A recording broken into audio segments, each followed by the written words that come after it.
Hola a todos, vamos a comenzar con una nueva lección, la lección 7, que hemos titulado Anarquía. En realidad va sobre una amplia época de la historia de Egipto, entre el final de la época ramésida o entre la dinastía 19 hasta la llamada anarquía líbica, tercer periodo intermedio. Esta es la primera parte de la lección 7 y ya en la segunda parte de la lección 7 nos dedicaremos a la época kushita y saíta, esa parte final del tercer periodo intermedio y las dinastías inmediatamente posteriores. Ahora, en este primer vídeo, vamos a hablar de los antecedentes de los pueblos del mar.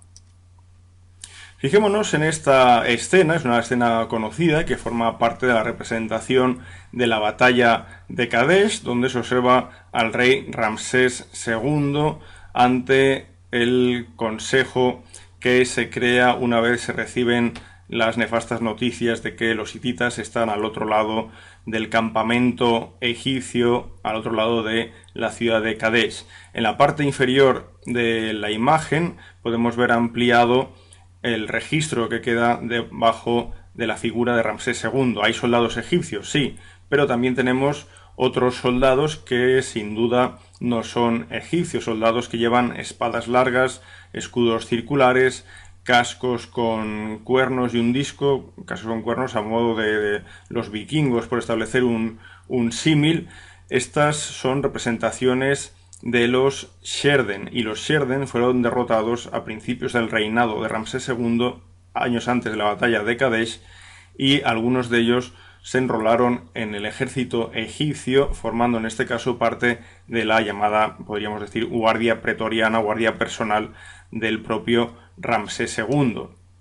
Sin embargo, es con el sucesor de Ramsés II, con Mereptah, cuando vamos a empezar a encontrarnos algunos pueblos que después serán mencionados en los relieves de Ramsés III, los relieves asociados habitualmente a los pueblos del mar. En el caso de Merneptah tenemos, por ejemplo, la inscripción de la columna del Cairo, referida al año 5 de reinado. Recordemos que Merneptah comienza su reinado aproximadamente hacia el 1212-1213. Bien, pues en este momento él habla de cómo los libios, los libu, se habían movilizado y habían comenzado actuaciones contra Egipto. Pero entre los aliados de los libu se mencionan a los shekeles. Los shekeles serán vistos después en los relieves de Medina Tabu. Es más, este que os pongo en pantalla pertenece a Ramsés III, no a Merneptah, y los shekeles suelen ser representados con un disco colgante, ¿no? Es una manera de identificarlos. Tanto Shekelesh como Sherden son gentes que, según los textos egipcios, han sido circuncidadas. Y bueno, pues esto es importante, ¿no?, para diferenciar las distintas poblaciones. En la llamada Gran Inscripción Libia, también en Karnak, que hace referencia a este mismo suceso, se habla de los Libu, pero acompañados de toda una suerte de pueblos como los Akaiwasha, los Tursha, los Luku, los Sherden, los Shekeles, los norteños, bueno, y otros pueblos que no aparecen en este texto que os pongo ahora. Fijémonos en estas representaciones. Son soldados que llevan una indumentaria idéntica a la que vimos en el caso de la escena de Ramsés II. Estos son Sherden también. ¿De dónde proceden los Sherden? ¿O de dónde proceden esos pueblos que iban llegando a Egipto y que en el reinado de Ramsés III, ya veremos, parece que llegan a su punto culminante? Las teorías son muy diversas. En el caso de los Sherden se indica que podrían proceder de la isla de Cerdeña. Más que proceder de Cerdeña, lo probable es que si realmente hay alguna vinculación con Cerdeña, pues tal vez muchos de ellos acabaran en esta isla. En todo caso, hay opiniones diversas. Hay quien opina que estos pueblos vienen de la zona egea anatólica y hay quien identifica, por ejemplo, como he comentado, la isla de Cerdeña con los Sherden. El caso es que, por ejemplo, en Cerdeña fue hallada una estela, la llamada estela de Nora, con inscripción fenicia antigua, donde se habla de los Sherden. Y también encontramos en esta isla estatuas en bronce, fechadas más o menos entre el siglo XI y siglo VI antes de Cristo, donde se observa a hombres con una indumentaria idéntica a la que hemos visto en los relieves egipcios: cascos con sus cuernos, escudos circulares, espadas largas. La estela de Enora se suele fechar en el siglo VIII antes de Cristo.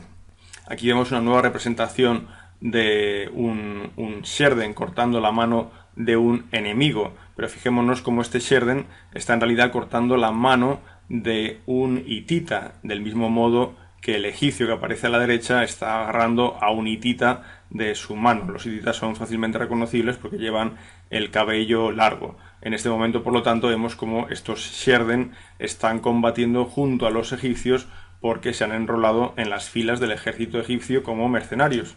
Si los Sherden podrían asociarse a la isla de Cerdeña, tenemos a los shekeles, que generalmente se asocian a la isla de Sicilia. En este caso hay una tradición por parte de los colonos griegos de la Magna Grecia que indican que los siculi, que son los equivalentes en teoría a los shekeles, se desviaron o emigraron hacia este territorio italiano y después hacia la isla de Sicilia después de la guerra de Troya. Esta es la tradición. Por ello, autores como Sanders opinan en que esta vinculación es evidente entre los shekeles y Sicilia y entre los Sherden y Cerdeña. Podéis hallar un artículo interesante sobre los Sherden en esta página que os indico en pantalla. En la gran inscripción libia que hemos mencionado antes se habla de shekeles, Akaiwasha, de Luku, de Tursha y de otra serie de pueblos. Si juntamos prácticamente la totalidad de pueblos mencionados junto a los Libu y a los Mashawas, que son dos poblaciones de origen libio, encontramos por ejemplo los Luku, que hay autores que han asociado con los licios, a los Sherden, que ya hemos dicho relacionados con Cerdeña, aunque hay quien asocia a estos pueblos con Anatolia, a los Akaiwasha, que se asocian a veces con los aqueos, a los Tursha, también a veces asociados incluso con los tirsios o los etruscos, y a los shekeles, como ya dije antes, vinculados a los siculi o gentes de la isla de Sicilia. Lo que os he puesto ahora en pantalla es un mapa, una foto de satélite que representa la invasión de ese año 5 de los libios y sus acompañantes al oeste del delta hasta acceder a la propia capital egipcia, Menfis, pero también más al sur hasta el lago, hasta el oasis de Farafra, lo cual supuso la interrupción de comunicaciones con la ruta de los oasis por parte de los egipcios. A finales de la dinastía XIX, una vez ya desaparece Merneptah, se producen una serie de convulsiones en Egipto. Seti II, el faraón que aparece a la izquierda, tras 2-3 años de reinado, se encuentra con la usurpación de su control del Alto Egipto por parte del faraón Amenmese, que es el que veis en medio de la imagen. Seti II volverá a recuperar el control de Egipto, de modo que sus últimos 2 años de reinado, el quinto y el sexto, serán completamente como único rey de Egipto, pero a la muerte de Seti II comenzará el reinado del joven Siptah. Siptah es tan joven que necesita de una regente. Esta regente será Tausert, la esposa de Seti II, ahora viuda de Seti II. El caso es que cuando muere Siptah, Tausert deja de ser regente y se convierte en una reina faraón. Y lo que vemos en esta imagen, que es una reproducción de la escena que aparece en un ostracón, es la lucha entre una reina y un rey egipcios. Esta lucha probablemente recuerda el conflicto que hubo entre Tausert, reina faraón, y Sennacht, el faraón padre de Ramsés III.